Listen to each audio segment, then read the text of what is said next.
Bismillahirrahmanirrahim. Assalamualaikum warahmatullahi wabarakatuh.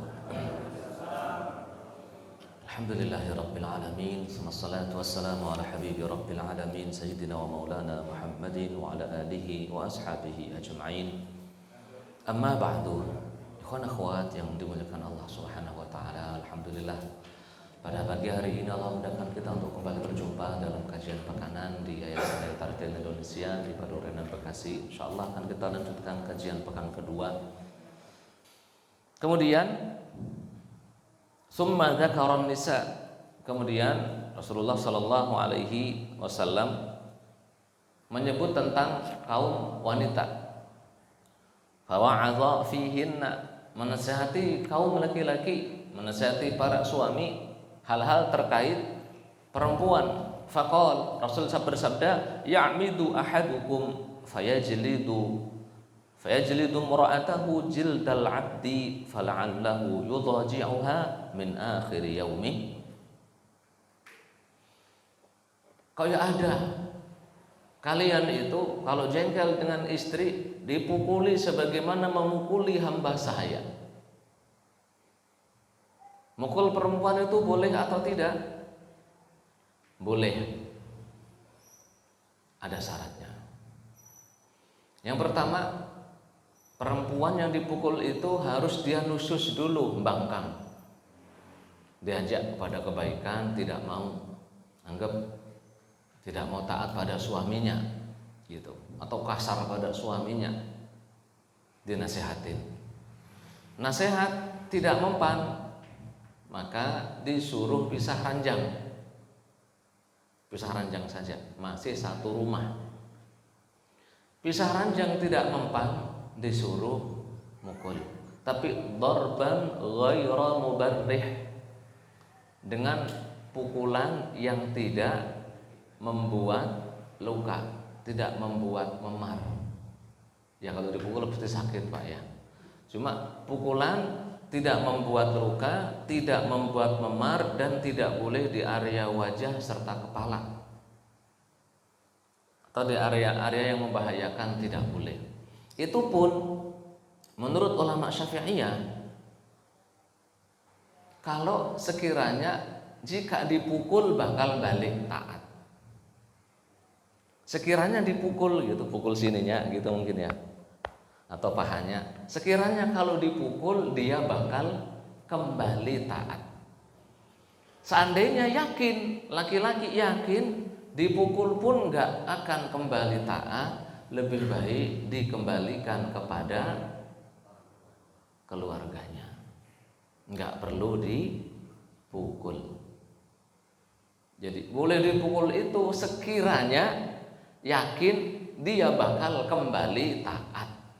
Namun jika tidak, lebih baik tidak dipukul, dikembalikan kepada orang tuanya. Terlebih sekarang ini ada istilah KDRT. Apa? KDRT,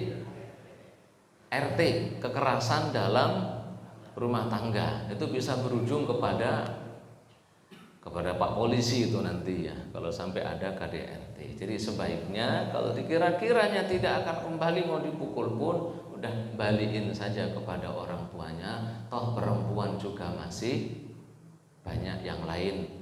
Ya, biar perempuan ini cari laki-laki lain, si laki-laki ini biar cari perempuan lain. Itu lebih baik. Paham ya? Nah, Rasulullah mengingkari sekali. Bagaimana mungkin kalian memukuli istri kalian sendiri seperti memukulnya hamba? Maksudnya budak itu, orang-orang Arab kalau mukul hamba, aduh keterlaluan dah.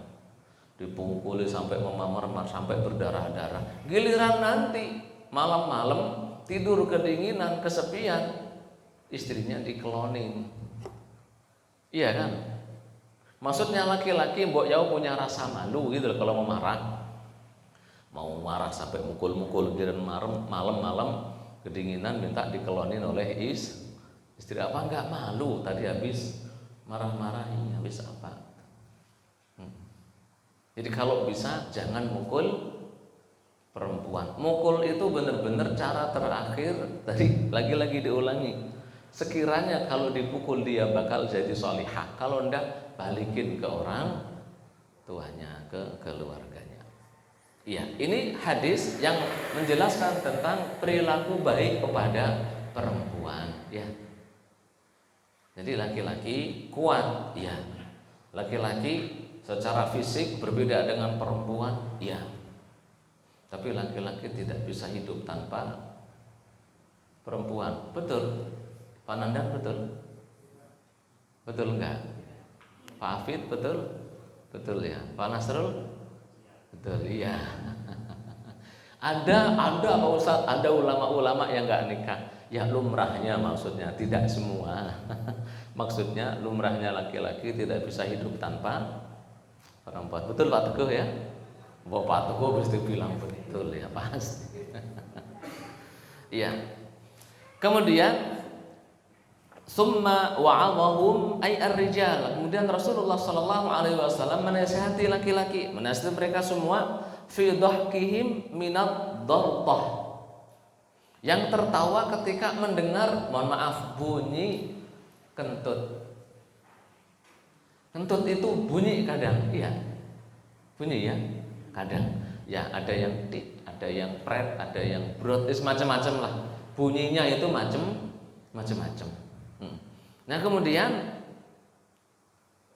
sebagian sahabat tertawa mendengar kentut, bunyi kentut itu ketawa. Nah, ketawa setelah mendengar bunyi kentut itu nggak bagus. Rasulullah Sallallahu Alaihi Wasallam bersabda, lima yadhaku ahadukum mimma yaf'al. Kenapa kalian tuh mentertawakan orang yang kentut?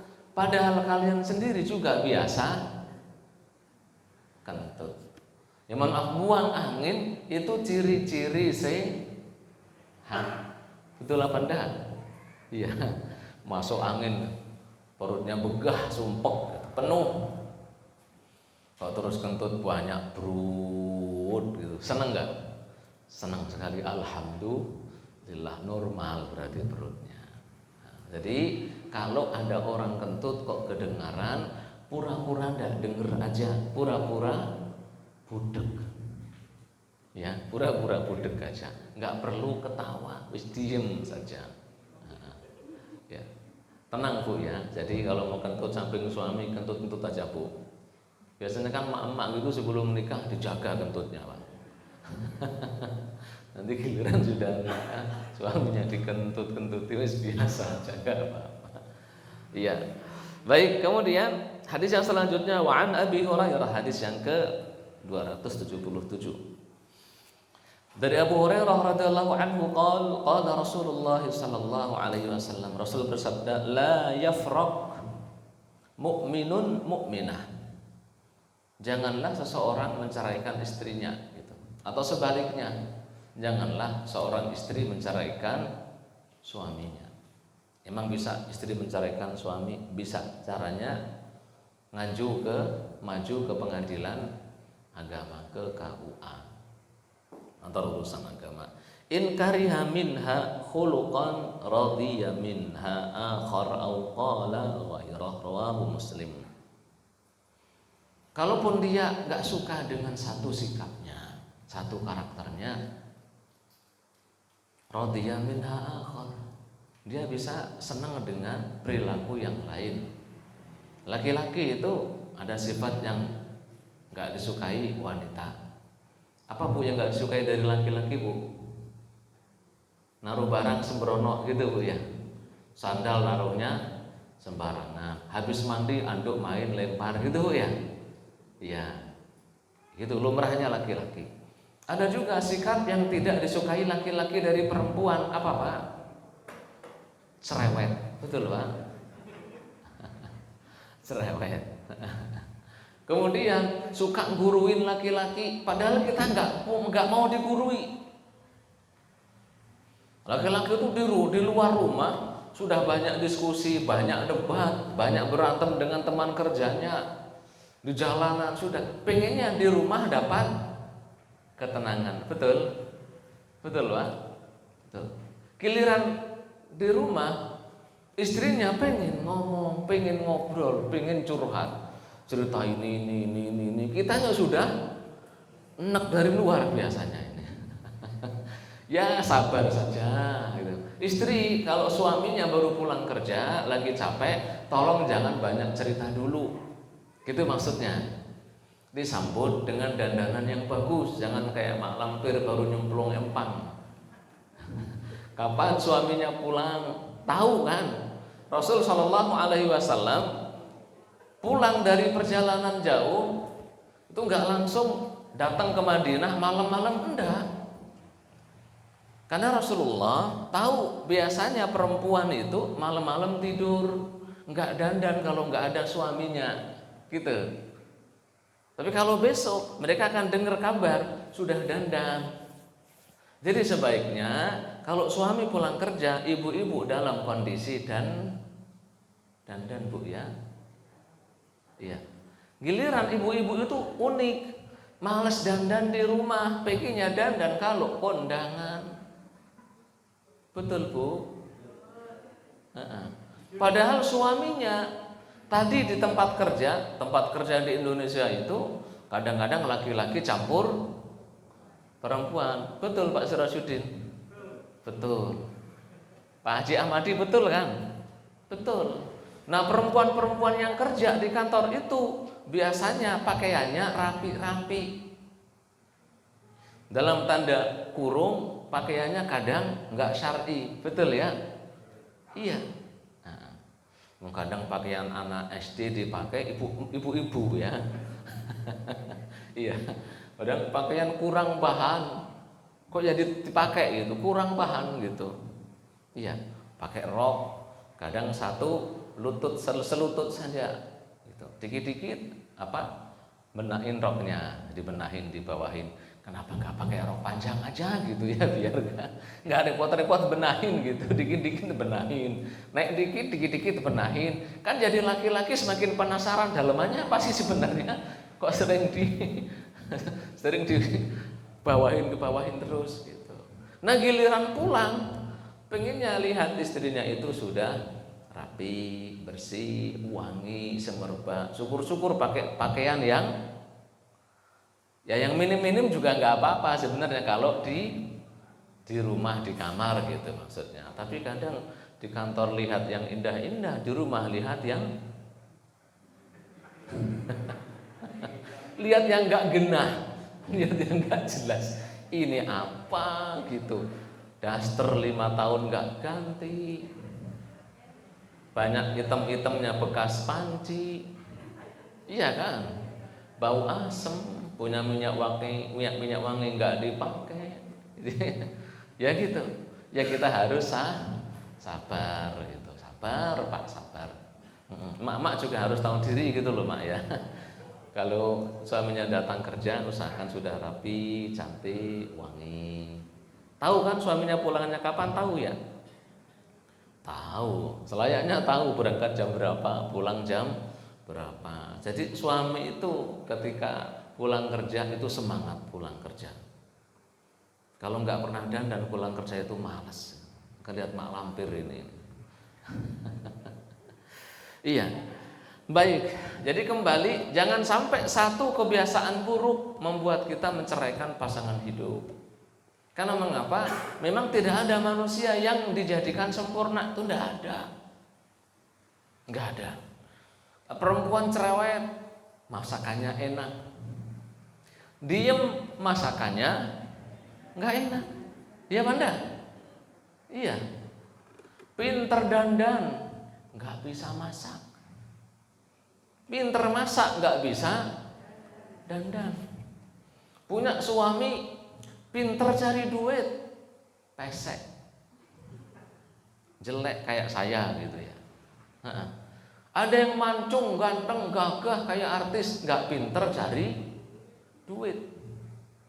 Ada yang pesek, pendek, jelek, pinter cari duit, setia. Giliran ganteng, pintar cari duit, putih, tinggi, tapi lirak-lirik, selingkuhan, pilih mana bu? Pilih yang ganteng setia lah. Tapi kan nggak ada pilihannya, nggak ada pilihannya. Lah iya, itulah kehidupan. Dibuat tidak ada yang sempurna, ini kehidupan kita. Jadi yang belum nikah juga jangan cari pasangan sempurna, nggak ada. Ada perempuan yang belum nikah di sini. Ada ini Nabila belum nikah. Jangan cari laki-laki yang sempurna. Nggak ada laki-laki yang sempurna. Kalau mau sempurna Nabi dan Rasul udah gak ada. Iya, ada laki-laki yang belum nikah. Ustadz Aldi belum nikah. Jangan cari perempuan yang sempurna. Milih sono, milih sampai tua nggak dapat istri. Iya. Mending kayak Pak Teguh, kurang tinggal. Nah iya Pak Teguh ya. Iya mending kayak Pak Teguh, lebih pinter. Yang penting dapat satu, kurang tinggal nambah cari lagi gitu. Ini setuju ya Pak Teguh ini sebenarnya ya. Iya.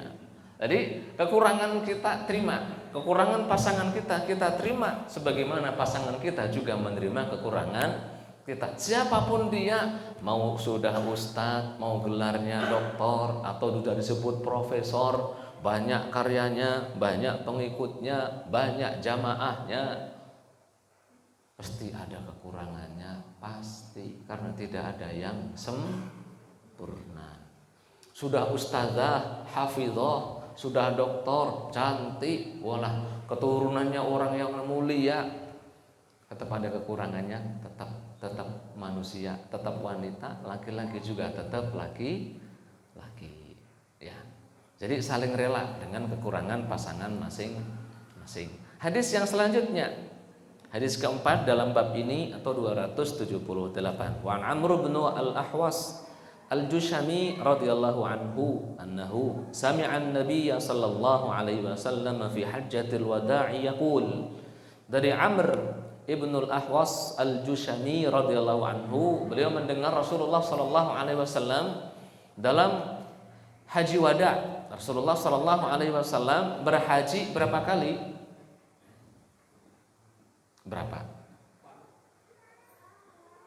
Berapa kali Pak Teguh Rasulullah berhaji? Ada yang tahu? Satu kali. Satu kali itu setelah hijrah. Satu kali setelah hijrah. Sebelum hijrah, tiap tahun Rasulullah haji, ya, sambil dakwah. Setiap tahun sebelum hijrah Rasulullah haji.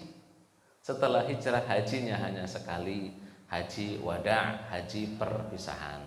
Tahun berapa Hijriyah? Halo? Gak hafal ya? Hafalnya ulang tahun kita gitu ya. Hari pernikahan. Apa kalau ulang tahun pernikahan itu? Anniversary. Anniversary. Ya, hafal tuh kalau hari nikah gitu. Ya, hajinya Rasulullah tahun ke-10 Hijriyah. Wafatnya tahun ke-11 Hijriyah. Baik, ini sahabat Amr bin al-Ahwas Al-Jushami mendengar Rasulullah sallallahu alaihi wasallam berkhutbah. Dalam khutbah yang masyhur disebut dengan khutbatul wada atau khutbatu hajjil wada. Ba'da an hamidallaha ta'ala wa asna alaihi wa dzakara wa wa'adha summa qala. Beliau memuji Allah Subhanahu wa taala dan mengagung-agungkannya. Karenanya disunahkan sebelum memulai khutbah, memulai pidato, memulai apa kita ngomong, disunahkan memuji Allah. Alhamdulillah, alhamdulillahi rabbil alamin, atau alhamdulillahi nahmaduhu, atau alhamdulillahi wa kafa. Syukur-syukur tambahi dengan membaca salawat. Assalatu wassalamu ala habibinal mustafa. Karena mengapa? Ulama Syafi'iyah punya kaidah, dimanapun kita menyebut Allah Subhanahu wa ta'ala, dianjurkan menyebut Rasulullah sallallahu alaihi wasallam, kecuali di zikir-zikir khusus yang memang tidak disebutkan Rasul sallallahu alaihi wasallam. Secara umumnya kalau Allah disebut, dianjurkan menyebut Rasul sallallahu alaihi wasallam. Itu kaidah dalam ulama Syafi'iyah. Karenanya sebelum kita ceramah, baca alhamdulillah dan baca salawat. Rasulullah kemudian memberi nasihat, wa dzakara wa wa'adha, memberi tadzkir, peringatan dan mau'izah, nasihat. Tsumma qala ala wastausu bin nisa'i khaira fa innama hunna awanun. Kok awanin di sini ya? Bukannya awanun. Fa innama hunna awanun 'indakum laisa tamlikuna minhunna syai'an ghaira dzalik. Illa an ya'tina bi fahishatin mubayyinah. Fa in fa'alna fahjuruhunna fil madaji' wadribuhunna darban ghaira mubarrih. Fa in ata'nakum fala tabghu 'alayhinna sabila. Ala inna lakum ala nisaikum haqqan wa linisaikum alaikum haqqan. Rasul sabdakan, wahai laki-laki, berilah nasihat secara baik-baik kepada perempuan. Berilah nasihat, jangan selalu nasihati istri kalian dengan baik-baik. Istausu bin nisa'i khairan. Selalu nasihati istri kalian dengan cara baik-baik, dengan cara yang lembut. Enggak dipukul-pukuli, enggak dibentak-bentai, dinasihati baik-baik. Menggunakan redaksi fi'il amr. Wa fi'lul amri yaqtadi tikrar. Fi'il amr ini biasanya untuk pengulangan, diulang dan diulang. Jadi jangan pernah bosen nasihatin istri. Gitu. Jangan pernah bosan. Tiap hari nasihatin lagi. Karena mengapa? Yang kemarin kita baca hadisnya, perempuan diciptakan dari tulang rusuk yang bengkok. Kalau kita paksa untuk luruskan pasti patah. Patahnya adalah dengan diceraikan. Agama kita, syariat kita menganjurkan sebisa mungkin menghindarkan perceraian. Sebisa mungkin menghindarkan perceraian. Maka tugas suami untuk menasehatin istri dengan baik-baik. Agar terhindar dari perceraian, maka carilah menantu-menantu yang kira-kira sebatas ikhtiar manusia bisa memberi nasihat secara baik-baik bagi anak-anak perempuan kita. Bukan yang paling gagah, paling kuat berantemnya, bukan. Tapi yang paling bisa memberi nasihat secara baik-baik dan tidak pernah bosan memberi nasihat. Karena memang secara fitrah naluri wanita pasti ya ada tabiat bengkoknya itu ada. Karenanya istausu wastausu bin nisa'i khairan. Kenapa disuruh nasihatin dengan cara baik-baik? Fa innama hunna awanun 'indakum. Karena perempuan itu seperti tawanan pada kalian. Tahu tawanan ya? Terkungkung. Iya. Begitu kita menyerahkan anak kita ke seorang laki-laki, begitu seorang anak perempuan diserahkan kepada kita laki-laki, sudah menjadi tahanan kita. Kenapa menjadi tahanan? Enggak boleh pergi keluar rumah kecuali sudah istri izin dengan betul. Iya, meskipun suaminya nggak ada di rumah, nggak boleh memasukkan orang lain tanpa sepengetahuan suami. Betul atau enggak? Iya. Bahkan mau kerja pun harus izin dengan suami. Mau arisan, mau belanja yang jauh gitu maksudnya. Kalau belanja dekat-dekat rumah udah tahu lah, saling tahu gitu ya. Belanja yang jauh apa? Sekedar bahkan nengok orang tuanya pun harus izin ke suami. Jadi terpenjara.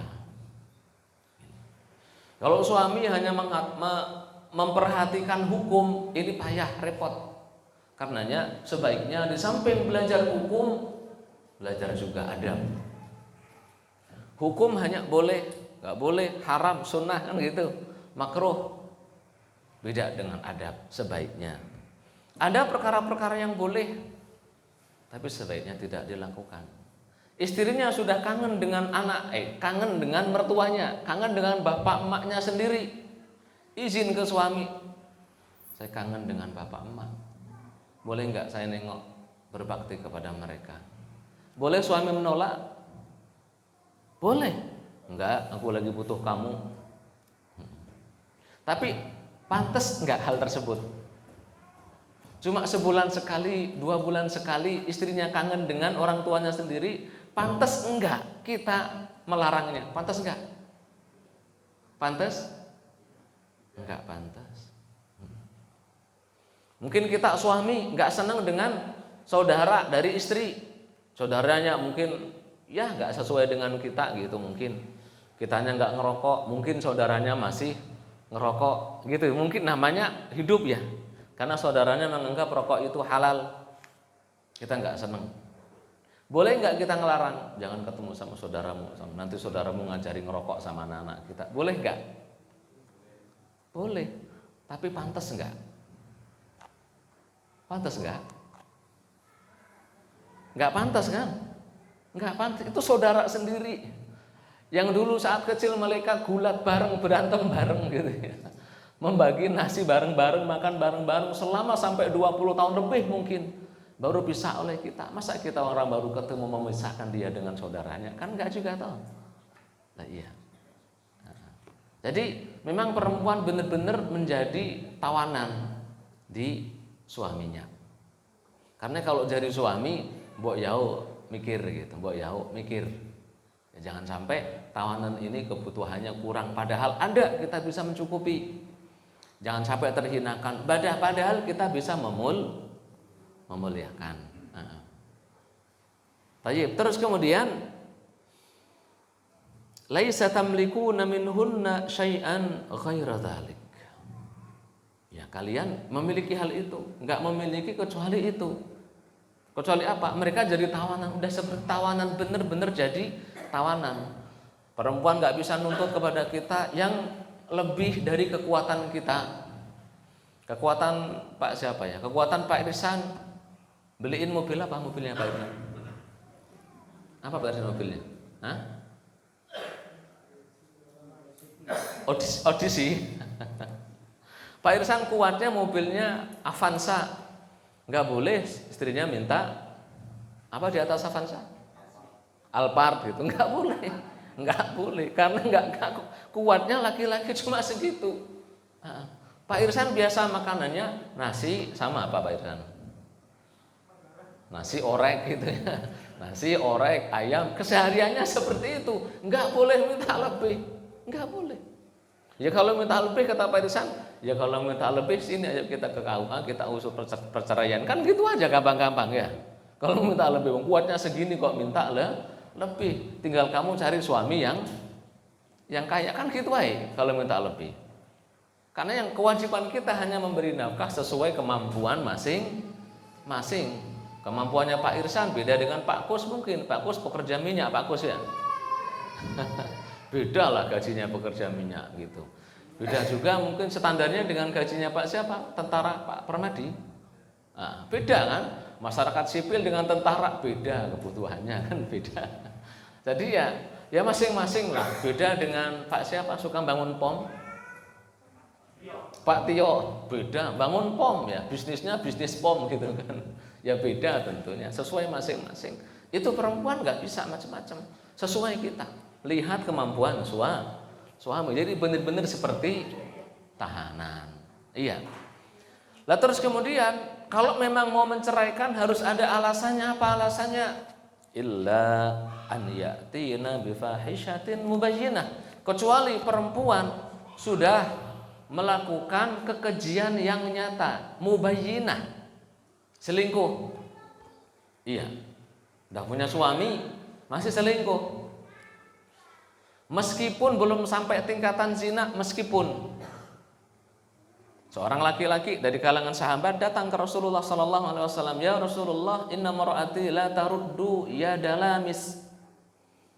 Istriku itu kalau dipegang orang diem, manut. Rasul tegas, "Talikha." Ceraikan. Iya, tegas, "Talikha." Malah sahabatnya bilang, "Lakini uhibbuha," tapi aku mencintainya. Ya udah urusanmu kata Rasulullah.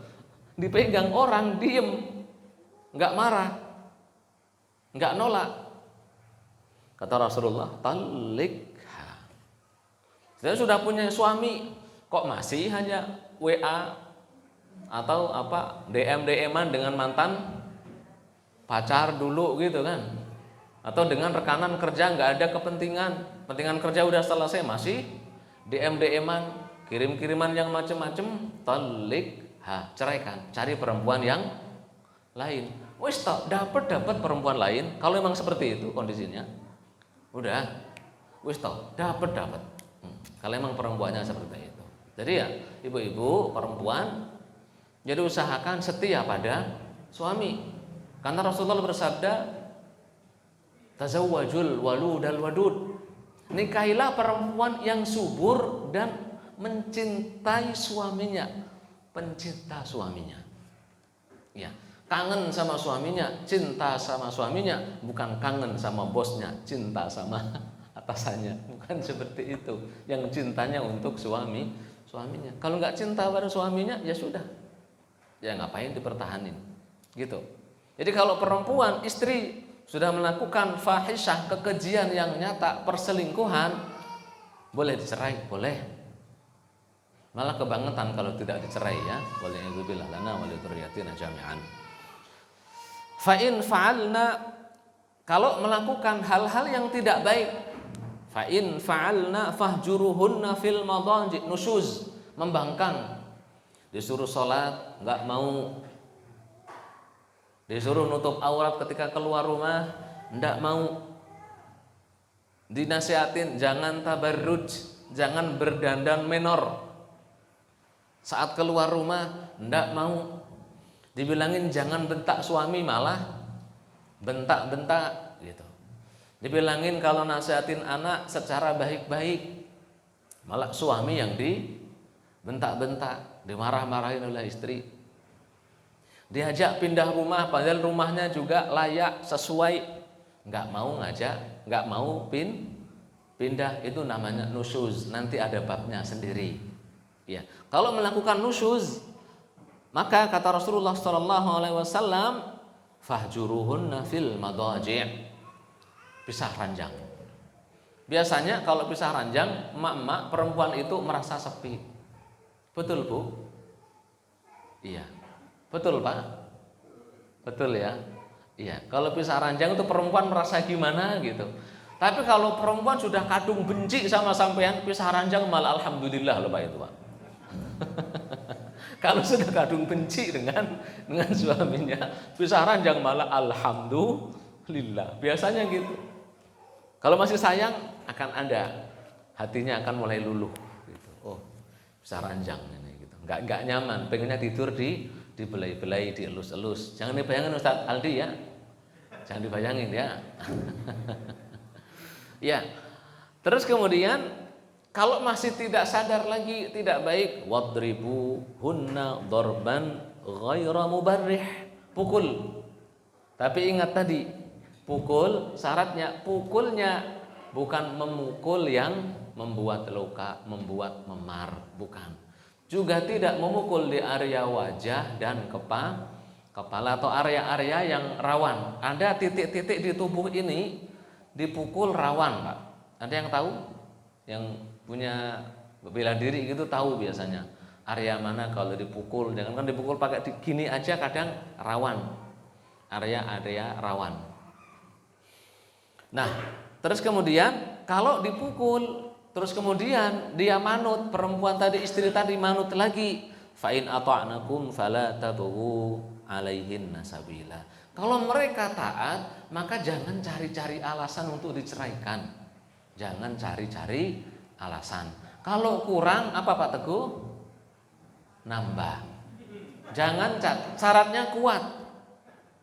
Nah, beliau pedagang mobil, Pak Teguh, beda lah ya. Dijual adalah mobil gitu ya, beda, pedagang mobil. Kalau memang kuat, kurang satu istri tinggal nambah. Ustaz Muhammad paham ya? Kalau kurang tinggal nambah. Nah, jangan cari alasan menceraikan istri selama istri kita memang manut taat. Faham? Istri-istri juga kalau memang suaminya kuat, ingat syaratnya suaminya kuat ngasih nafkah. untuk 2 istri. Kok suaminya pengen kawin lagi, tidak perlu dilarang. Karena memang kawin lagi itu diperbolehkan oleh Islam, tapi syaratnya harus kuat, bisa bertanggung jawab.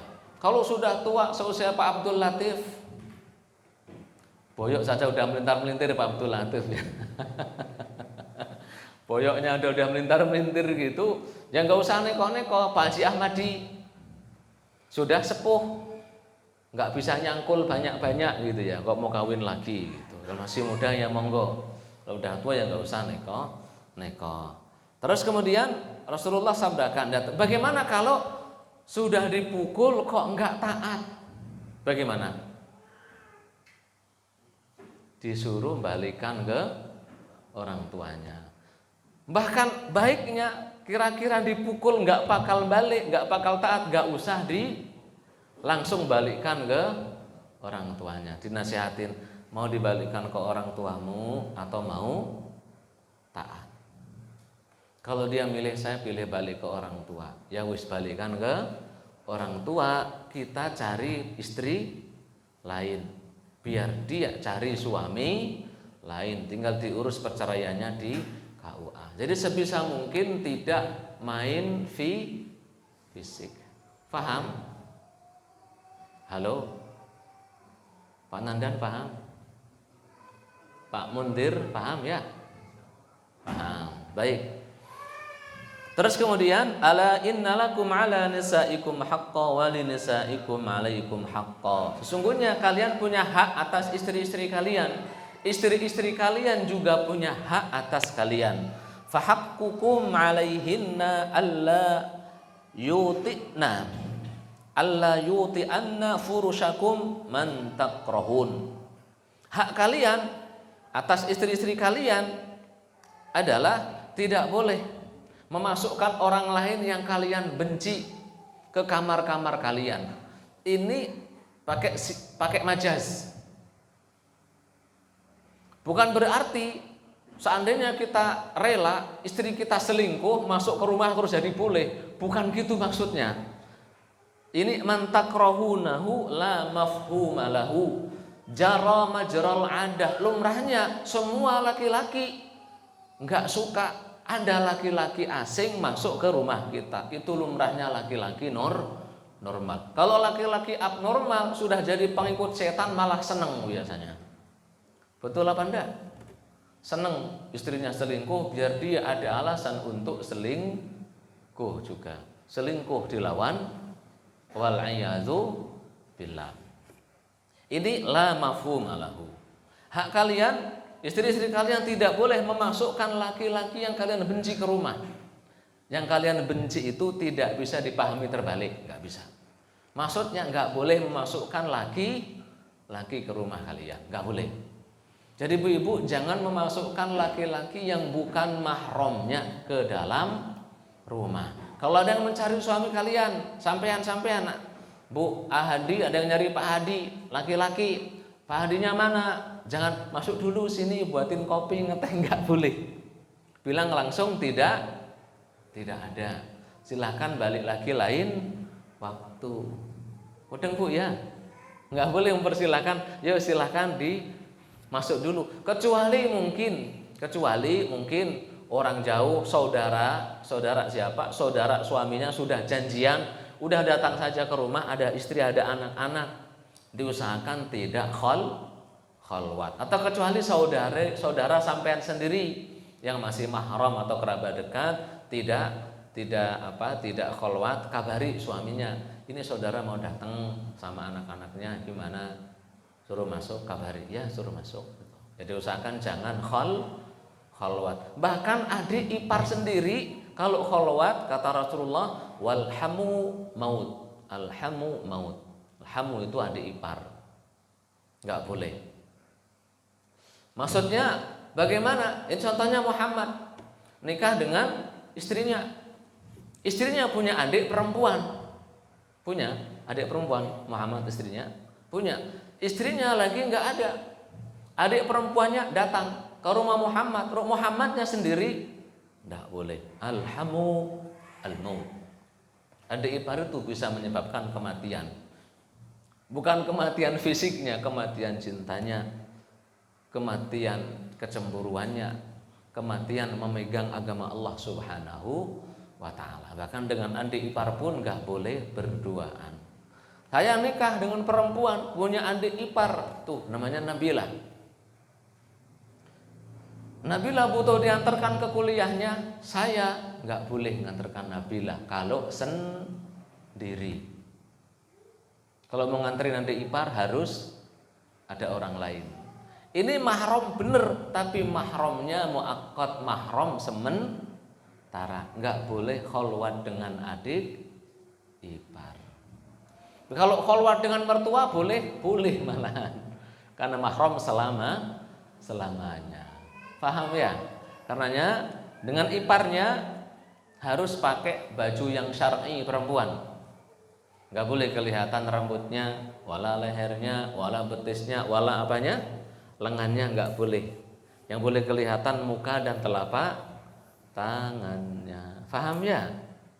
Iya, baik. Jadi intinya perempuan tidak boleh memasukkan laki-laki ke rumah, ya tidak boleh. Terus kemudian mana tadi? Wala ya'dzanna fi buyutikum liman takrahun. Tidak boleh mengizinkan orang masuk kecuali dengan izin kalian. Liman takrahun, yang kalian benci. Mau dibenci mau ndak ngabari ada tamu. Gitu. Enggak boleh masuk rumah. Kalau mau masuk rumah harus izin ke suami, enggak boleh memasukkan orang lain. Masya Allah. Jadi Islam itu menjaga agar hubungan antara suami istri tetap harmonis, tetap baik. Anak-anak yang lahir benar-benar anaknya si suami ini. Islam tidak menghendaki seorang laki-laki banting tulang, peras keringat, pergi pagi, pulang pagi kalau lagunya ya, untuk mencari rezeki. Lagu siapa itu? Enggak tahu ya. Siapa Pak Irsan? Lagu siapa? Enggak tahu. Pergi pagi pulang malam, ternyata ujung-ujungnya itu adalah benih dari tetangga. Wal'iyadzubillah lana wa lidzurriyyatina jami'an. Ujung-ujungnya itu adalah anak dari mantan pacarnya istri. Wal'iyadzubillah, dijaga. Jadi kita banting tulang, capek-capek, kadang sakit, masuk rumah sakit untuk menghidupi anak istri. Benar-benar anak kita, benar-benar istri yang taat hanya pada kita, tidak membagi cintanya bagi orang lain. Kemudian ala wa haqquhunna 'alaikum an tuhsinu ilaihinna fi kiswatihinna wa ta'amihinna. Dan hak mereka atas kalian adalah membaguskan pakaian dan makanan. Yang disebutin, yang lain kan nyebutin perkataan sudah disebutin. Ini disebutkan kalau memang kuat, beliin istri baju yang bagus, beliin mukena yang bagus, kasih makanan yang bagus, bukan enak, yang baik. Kalau enak itu kan relatif ya, yang baik gitu. Jangan tiap hari cuma nasi tempe terong, nasi tempe terong, nasi tempe terong. Bawa sekali-kali nasi tempe ikan asin. Besoknya lagi nasi kerupuk sama tahu gitu ya, ganti. Besoknya lagi nasi sayur sama ayam. Besok lagi nasi cumi sama lalapan. Besoknya lagi nasi daging sama, ganti-ganti gitu. Kalau bisa kasih makan yang baik, sekuatnya, sesuai kemampuan masing-masing. Jangan pelit. Kalau sama orang lain aja sekalian traktir makan 100.000, iya, beliin daging istri sekilo aja mikir, ya, beliin anak-anak mikir gitu. Kalau sama teman kerja, sama kenalannya, wah nggak pakai hitungan. Giliran sama istri untuk makan, ya tetap hitungan sih, cuma jangan terlalu perhitungan. Kalau nurutin istri, waduh habis Pak. Apalagi istri yang boros itu. Dan keuangan Indonesia juga habis sama satu istri itu. Kalau istri boros semua bakal dibeli. Ya maksudnya jangan pelit-pelit sama istri, beliin baju yang bagus, nggak harus banyak Pak. Kalau di buku fikih nanti setiap musim berganti beliin sekali. Ya, musim kalau di Arab musim panas ganti baju musim panas, musim dingin ganti baju musim dingin. Suami-suami sampean seperti itu enggak Bu? Hah? Yang jawab kok bapak-bapak, ibunya, suaminya seperti itu enggak? Hah? Enggak sepertinya. Suaminya diajak ngaji ke sini, diajak ngaji. Ya, beliin baju Pak. Istri itu dibelikan baju yang cukup, yang bagus, enggak harus banyak. Setahun 2 kali saja Pak. Setahun 2 kali, insya Allah 10 tahun sudah punya baju berapa itu? Berapa itu Pak? 20.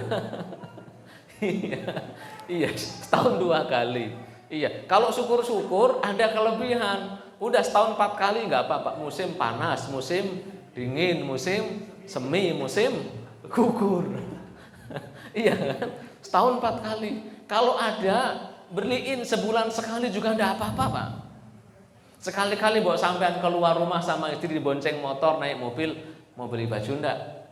Tawari Pak. Memang ada duit, ada 500.000, ada 1 juta, mau beli yang bagus, yang beli. Pilih yang bagus. Sekali-kali mbok jadi suami itu, istri beli baju jelek dilarang, jangan beli yang jelek, enggak mau yang jelek. Nah terus maunya yang gimana? Minimal 500.000. Nih duitnya. Biar seneng. Gitu Bu, suaminya gitu Bu? Enggak. Kamu jawab bapak-bapaknya, iya. Padahal kan enggak. Jangan pelit Pak. Jangan pelit. Kita dikasih tambahan rezeki oleh Allah, itu juga untuk istri, untuk anak. Istri itu kalau nggak jadi istri kita, dia bisa kerja. Kalau dia kerja sebulan dapat 1 juta, mungkin dapat ya. Lebih. UMR berapa Pak? Berapa? 4 juta ya. 4 juta sebulan. Cukup Bu beli baju mewah? Walah cukup itu ya. Cukup 4 juta itu sangat cukup. Jadi istri itu sudah melayani kita, masakin kita, nyetrikain kita, betul ya, nyuciin baju. Padahal bukan kewajiban istri loh itu Pak. Itu bukan kewajiban istri, wajib karena kebiasaan saja.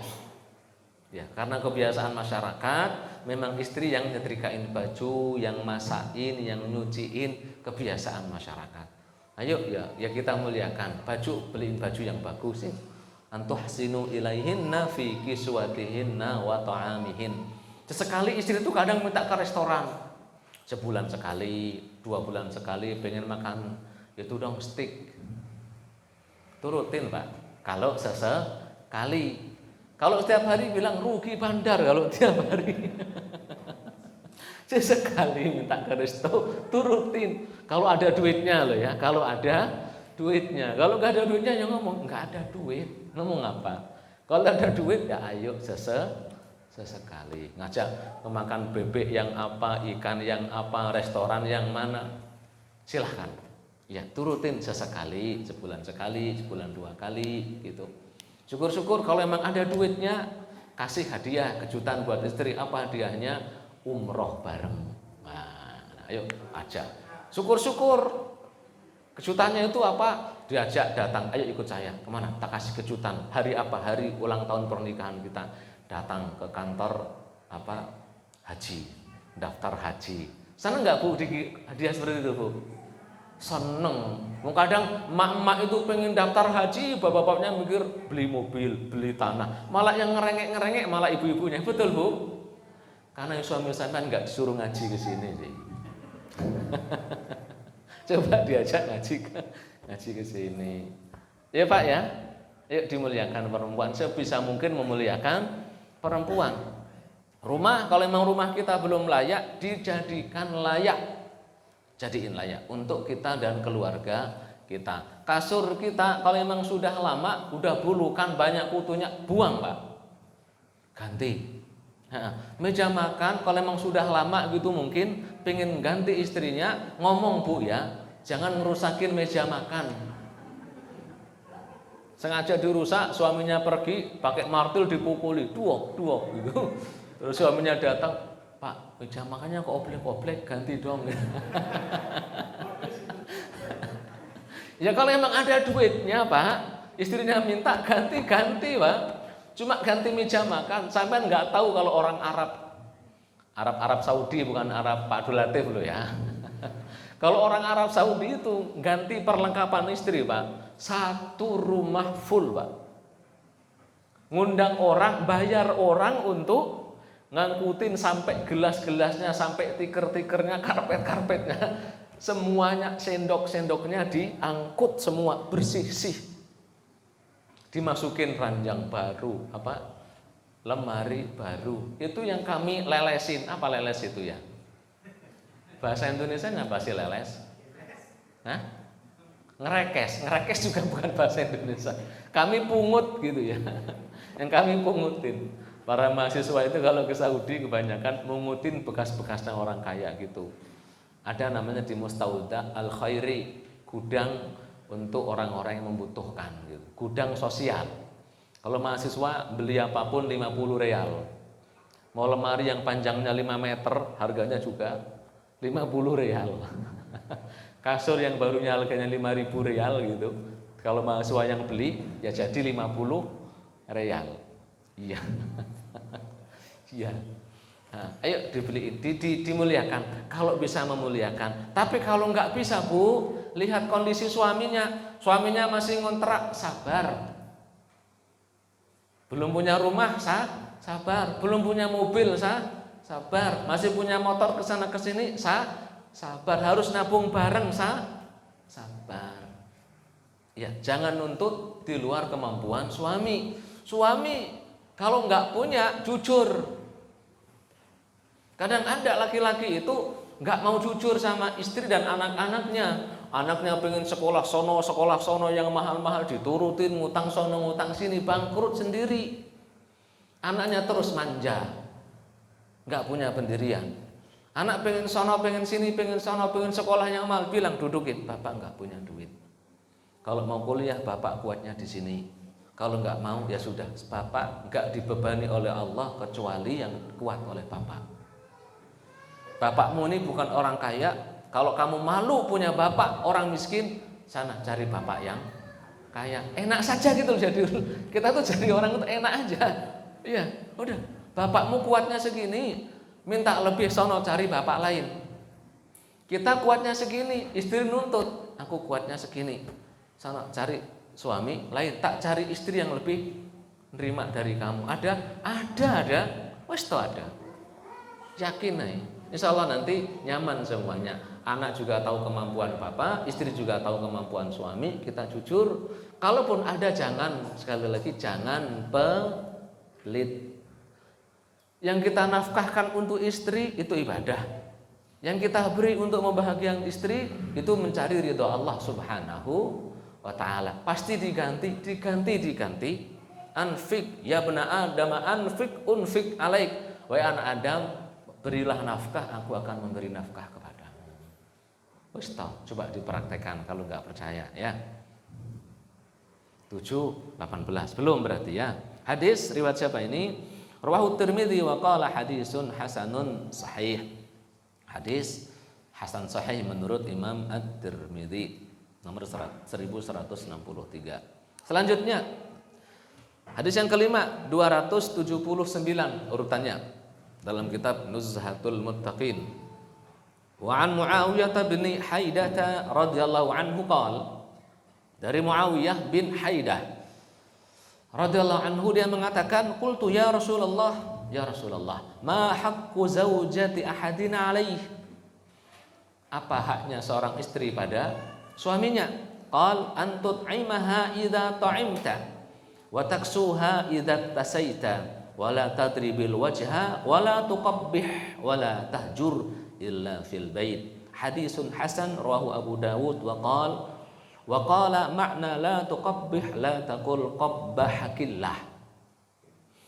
Rasulullah bersabda, ditanya oleh siapa? Muawiyah bin Haidah, ya Rasulullah, apa haknya istri pada kita? Rasul bersabda, antut aimaha idza ta'imta, Kalau kamu makan, istri harus makan. Maksudnya berilah makan sebagaimana yang kamu makan. Jangan jadi laki-laki istrinya makan gak enak sama anak-anaknya, dia pulang makanan gak enak, gak terima, pergi ke warung Padang, warung Tegal. Ya di sana mah enak-enak pilihannya ya. Ada rendang, iya kan?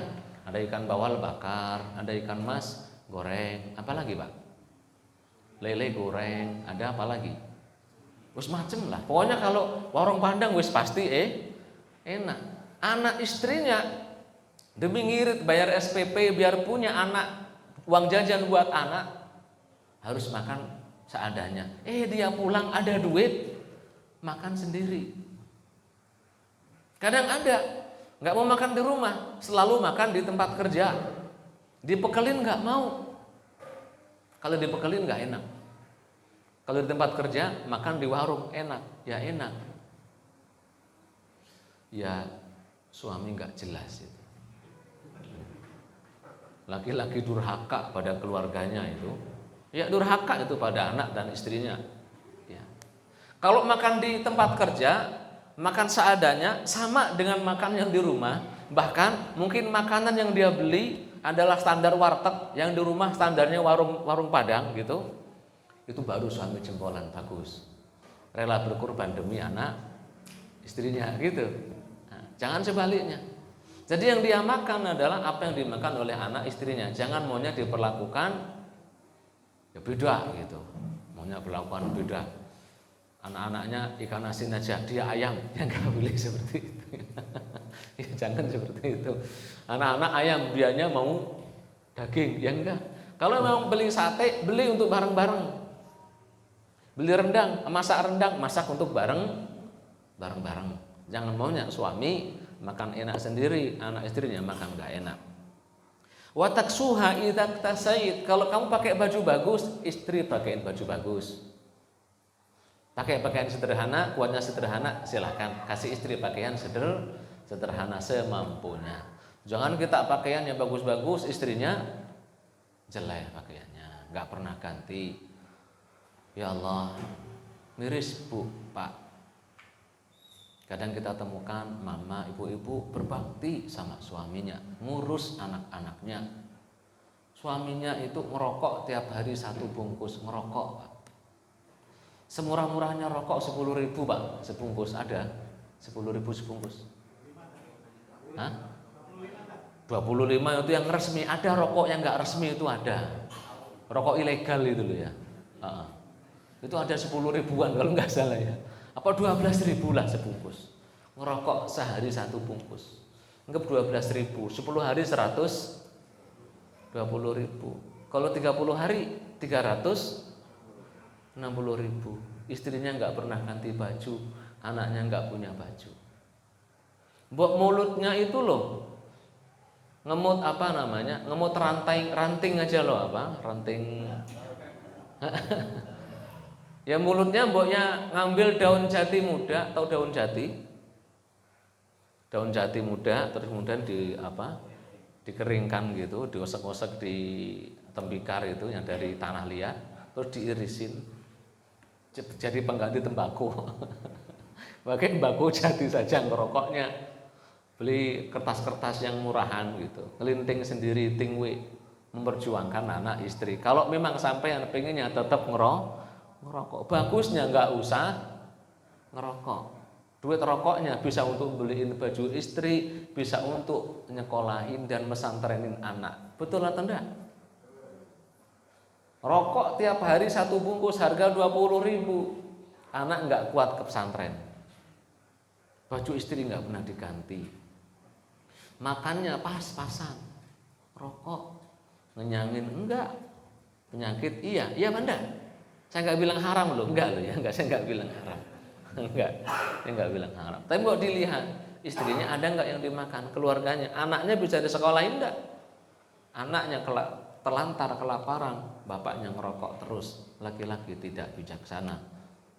Bandot itu lebih cocok disebutnya ya. Waliyadzubillah lana wa lidzurriyyatina jami'an. Baik, terus kemudian apa tadi? Wala tadribil wajah. kalaupun mau mukul jangan mukul wajah. Kalau wajah nggak boleh berarti kepala juga tidak boleh. Itu area membahayakan. Dan kalau mukul tubuh yang lain jangan sampai membuat luka, membuat memar, apalagi cacat. Nggak boleh. Mending balikin ke orang tuanya. Kemudian wala tuqabbih. Wa makna wala tuqabbih itu la taqul qabbahakillah. Semoga Allah memburukkan rupamu. Nggak boleh seperti itu. Nggak boleh. Memburukkan, mendoakan istri buruk rupanya nggak boleh. Kalau istrinya kita kurang glowing, modalin saja, Pak. Udah, ini ibu-ibu di sini dikasih modal untuk Bu, skincare. Ya. Kasih skincare yang bagus, jangan yang abal-abal. Wis toh glowing. Artis kalah gitu. Kalau emang punya duitnya, kok mohon maaf nih, subur-subur istrinya, mohon maaf. Subur itu kata lainnya gendut-gendut gitu ya. Sedotin lemaknya. Boleh sedot lemak, boleh. Berapa harganya, Bu, sedot lemak, Bu? Gak tahu ya. Kalau emang ada duitnya, modalin istri biar jadi cantik. Cantik perlu modal, betul, Bu? Iya, cantik itu perlu modal. Bapak-bapak lihat itu artis cantik, itu istri orang cantik, dimodalin. Mereka dimodalin, Pak. Istri sampean pengen cantik, silahkan dimodalin. Ya. Baik, terus kemudian wala tahjur illa fil bait. Jangan pisah ranjang kecuali masih satu rumah. Kalaupun harus pisah ranjang, usahakan masih satu rumah. Hadis yang ke-6, wa an Abi Hurairah radhiyallahu anhu, dari Abu Hurairah radhiyallahu anhu beliau berkata Rasulullah sallallahu alaihi wasallam, Rasulullah bersabda, akmalul mu'minina imanan ahsanuhum khuluqa wa khiyarukum linisaihim, rawahu Tirmidzi wa qala hadisun hasanun sahih. Orang Islam, orang beriman yang paling sempurna imannya adalah ahsanuhum khuluqa, yang akhlaknya paling baik. Wah, itu Pak Ustadz, ada orang kagak sholat, kagak puasa, tapi dengan sesama manusia baik sekali. Dengan orang tuanya berbakti, dengan tetangganya baik, teman-temannya menyayangi, sering berbagi. Itu belum baik akhlaknya.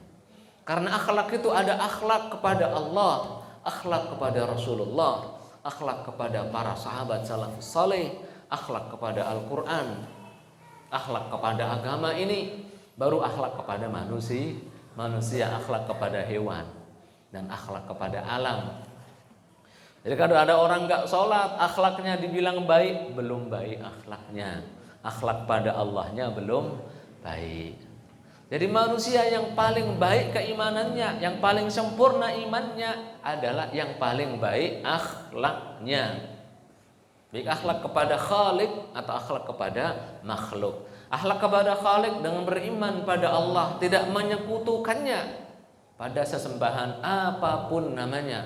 Enggak patung, enggak batu, enggak manusia, enggak jin, enggak nabi, enggak malaikat, enggak apapun, enggak ada menyekutukan Allah Subhanahu wa ta'ala. Tidak menduakan Allah dan sebagainya dalam urusan tauhid. Akhlak kepada Rasulullah, yang mencintai beliau, mengikuti ajaran beliau, mengamalkan sunnah-sunnah beliau, menegakkan agama beliau, mendakwahkan agama beliau, itu akhlak kepada Rasul sallallahu alaihi wasallam. Baru tingkatan akhlak kepada yang lain-lainnya. Wa khiyarukum linisaihim. Manusia terbaik di antara kalian adalah yang paling baik kepada istri-istrinya. Kalau istrinya banyak, kalau istrinya satu ya baik kepada istrinya. Yang paling baik pada istrinya. Ya baik gimana? Ya bisa menyanjung istrinya, bisa memberi nasihat istrinya. Kalau waktunya marah ya marah, waktunya sayang ya sayang. Waktunya kerja ya kerja, waktunya belai-belai ya dibelai-belai. Waktunya manja silahkan manja-manjaan kepada istri sendiri, bukan istri orang lain. Silakan. Boleh Pak Nasrul mau manja-manja dengan istrinya, boleh, silahkan. Tangan istri sendiri. Laki-laki yang paling baik kepada istrinya. Kalau dipahami terbalik, boleh enggak? Boleh. Berarti perempuan yang paling baik juga perempuan yang paling baik kepada suaminya. Perempuan jangan nuntut suami harus baik, dianya tidak baik, harus berimbang. Perempuannya baik pada suami, taat, suami juga harus baik pada istrinya. Kemudian hadis yang ketujuh, wan Iyas bin Abdullah bin Abi Dzubab radhiyallahu anhu, dari Iyas bin Abdullah bin Abi Dzubab radhiyallahu anhu qala Rasulullah sallallahu alaihi wasallam bersabda, la tadribu ima Allah, jangan kalian memukul perempuan. Kemudian faja'a Umar radhiyallahu anhu ila Rasulillah sallallahu alaihi wasallam, Umar datang kepada Rasulullah berkata, faqal da'irna nisa'u ala azwajihin, da'irna bidhalin mu'jamatin maftuhatin summa hamzatin maksuratin summa ra'in sakinatin summa nun ay ijtara'na. Ya Rasulullah, engkau melarang kami mukul perempuan, sekarang perempuan jadi berani sama kami. Jadi di Arab itu perempuan nggak berani sama laki-laki loh Pak, lumrahnya nggak ngangkat suara ke suaminya. Kalau biasanya perempuan sudah ngangkat suara berani sama laki-laki, cerai biasanya. Itu yang menyebabkan angka perceraian, salah satu penyebab sekarang angka perceraian di Arab Saudi sangat tinggi. Dari masa sebelum pandemi sampai sekarang angka perceraian sangat tinggi. Laki-laki Arab itu biasanya laki-laki Arab, bukan Bekasi ya. Laki-laki Arab nggak terima kalau perempuan sampai bentak suami. Kalau sampean sepertinya biasa dibentakin ya. Kalau biasa dibentaki ya mentalnya mental tikus curut itu Pak. Biasa dibentak-bentak sama istri, jangan dibentak-bentak. Perempuan kalau suaminya salah jangan bentak-bentak ya, jangan bentak-bentakin suami. Ya Rasulullah, da'irnan nisa, gara-gara engkau larang kami mukul istri, perempuan jadi berani kepada kami ya Rasulullah. Farakhasa fi darbihin. Kemudian Rasulullah membolehkan para sahabat yang laki-laki mukul istrinya biar tidak ngelawan. Karena memang perempuan kalau sudah dipukul laki-laki, dipukul sininya aja, dipukul gitu biasanya sakit dikit dia nyadar, oh iya saya perempuan. Segagah-gagahnya perempuan nggak akan kuat ngelawan laki-laki, kecuali film-film pendekar gitu ya. Kecuali perempuannya pendekar gitu ya, baru ahli bela diri, laki-lakinya nggak tahu bela diri, paling baru kalah laki-lakinya. Farakhasa fi darbihin, kemudian Rasulullah memperbolehkan mukul istri. Fa'atafa bi ali Rasulillah sallallahu alaihi wasallam nisaa'un katsirun yashkuna azwajahun. Karena boleh mukul, akhirnya banyak wanita, banyak istri ngadu ke istri-istri Rasulullah sallallahu alaihi wasallam, ngadukan suaminya yang gampang mukul. Faqala Rasulullah sallallahu alaihi wasallam, laqad atafa bi ali baiti Muhammadin nisaa'un katsirun yashkuna azwajahun laisa ulaika bi khiyarikum. Banyak sekali wanita datang menemui istri-istriku ngadu dipukuli oleh suami-suami mereka. Ketahuilah yang mukul istrinya bukan kalangan yang terbaik, bukan orang yang terbaik. Maksudnya sebenarnya boleh mukul, tapi ya dikira-kira. Enggak semuanya harus dengan jalan kekerasan. Ada prosesnya, dinasihatin dulu, pisah ranjang dulu, baru boleh dipukul. Kalaupun dipukul enggak bakal kembali, kita balik ke awal tadi, enggak bakal baik, enggak usah dipukul, tinggal diganti, ditukerin. Ya, tukerin. Yang 30 tukerin yang 25. Itu keren kan? Itu keren. Kalau nggak mau nurut gitu saja enak gitu. Biar nggak sulit-sulit.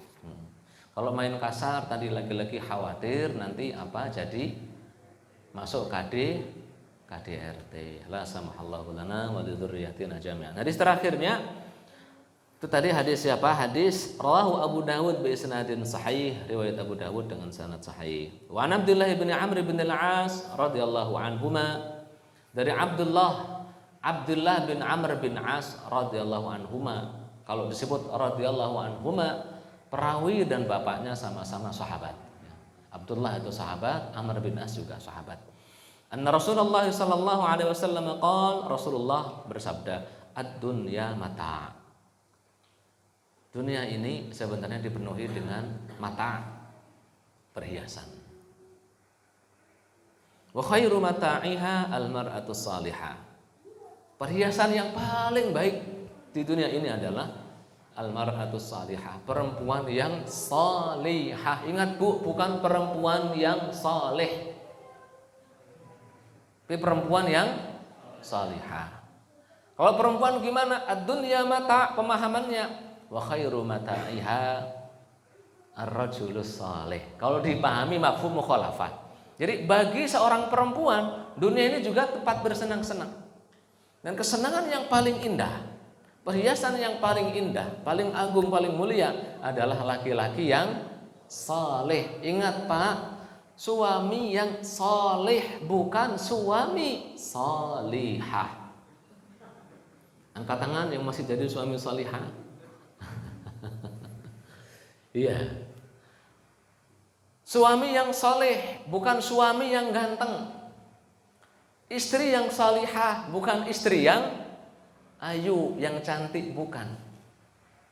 Suami yang saleh, bukan suami yang kaya. Istri yang salihah, bukan istri yang kaya. Suami yang saleh, bukan suami anak pejabat, bukan suami anak ustadz, bukan suami anak wali, bukan suami anak orang besar, bukan. Suami yang saleh. Istri yang salihah, bukan istri anaknya orang besar, bukan istri anaknya ustadz bukan. Tapi itu boleh juga, bukan menjadi standarisasi. Standarisasi kebaikan adalah kesalihan. Kalau belum soleh, ayo sama-sama jadi soleh dan solehah. Belum tahu, sama-sama belajar. Jadi bersyukurlah kita bapak-bapak kalau sudah dikaruniai Allah istri salihah. Kalau belum dikaruniai istri salihah, dididik istri kita, dinasehati biar jadi salihah. Enggak salihah, cari lagi kalau kuat istri yang salihah. Paham Pak? Iya, kalau kuat loh ya, kalau enggak kuat jangan coba-coba, jangan maksain. Ya, satu istri sama biayai anak aja jungkir balik enggak habis-habis gitu ya. Istri bersyukurlah kalau punya suami saleh, rajin sholat jamaahnya, masya Allah, berbakti sama orang tuanya, tanggung jawab sama sampean dan anak-anak semampunya. Iya, tetap berusaha. Mau hujan, mau panas, tetap keluar rumah demi mencukupi nafkah anak istri. Berbahagialah, ya berbahagialah. Nggak usah mikir yang neko-neko, nggak usah mikir duit yang lebih, kendaraan yang lebih, rumah yang lebih, enggak. Suami saleh itu sudah yang paling agung, karunia paling agung. Karena mengapa? Bisa nuntun istrinya meniti tangga-tangga surga. Kita punya istri salihah, berbahagia, syukur. Kenapa? Bukan biar ditambah Pak ya, bukan bersyukur itu. Kenapa? Kalau istri kita salihah, menjadi penguat kita untuk mencari ridho Allah Subhanahu wa ta'ala. Ada sedikit tersenyum, ada banyak disyukuri. Jadi istri nggak pernah melalaikan kita dari kewajiban berbakti pada orang tua, kewajiban berbakti pada agama, kewajiban berbakti pada dakwah. Wallahu a'lam bishawab. itu bab berbuat baik kepada perempuan, kepada istri,